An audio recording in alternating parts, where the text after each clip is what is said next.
Not sure if you all knew this, but I'm the great-great niece of Cesar Chavez.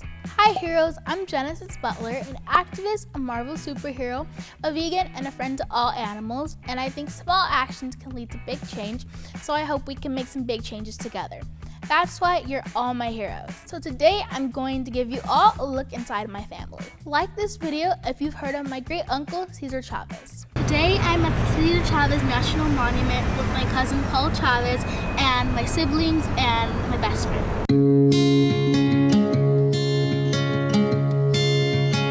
He's your cousin, guys. We're cousins. Yeah, he's your primo.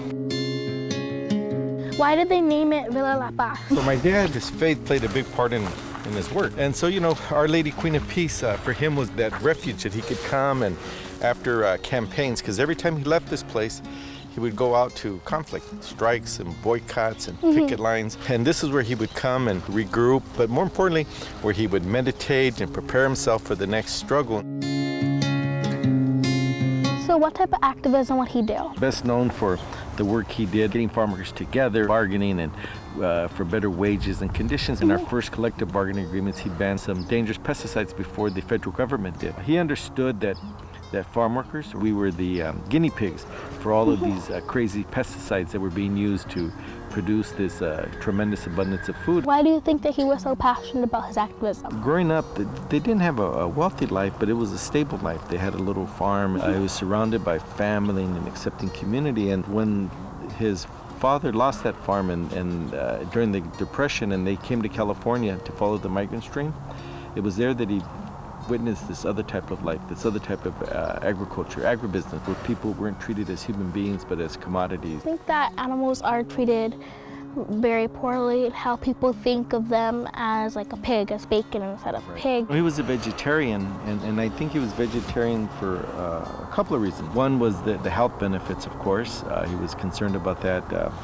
But I think more importantly was the moral reason. He really believed that animals have souls. Who are we to take the life of another living? He saw animals as living things that were deserving of respect. Is there a connection between how we treat people and how we treat animals? I think so, When you're not mindful about the harm being committed, it's really just this lack of respect. And farm workers have not been seen as humans, and because animals aren't seen as humans, then many people find it easy to take advantage of them and even take their lives. When my dad started organizing, there were many people that said that you got to keep religion out of our work. And he says, no, it's a big part of who we are, our identity. From the earliest days, he used his faith. We would have marches, and we'd have the Virgen of Guadalupe, the Virgin of Guadalupe, banners leading the marches. Before there was any big strike or campaign, we would start it with masses where we would prepare ourselves for the struggle ahead. We worked with the Catholic Church, but with all denominations, asking for the support. There are those that have said that the farm worker movement was really the gospel in action. You told me the story about how they were going to arrest all the farm workers for protesting, and then Cesar Chavez said not to get scared, and they didn't get scared, and then they arrested them, but there wasn't enough room in the jail, so let them all go. Whenever people tell it to me, I just stay, and I stay strong, and I don't show fear, because I know of how Cesar Chavez and how he didn't show fear. Comment a thumbs up emoji if you've been afraid, but also had to stand up for something you believe in more. That's how I feel when I protest for animals, and that's what makes me brave. He believed that if you worked hard and you never gave up and you talked with people, and if you persevered, that you could overcome those differences. He was believed that ordinary people could do extraordinary things. The lesson from that example is that if you work hard and never give up, you can make a difference. And so when I see you doing this work, and I've seen you've been at it for a number of years now, and you continue, you're on the right track. I hope you liked this video as much as me.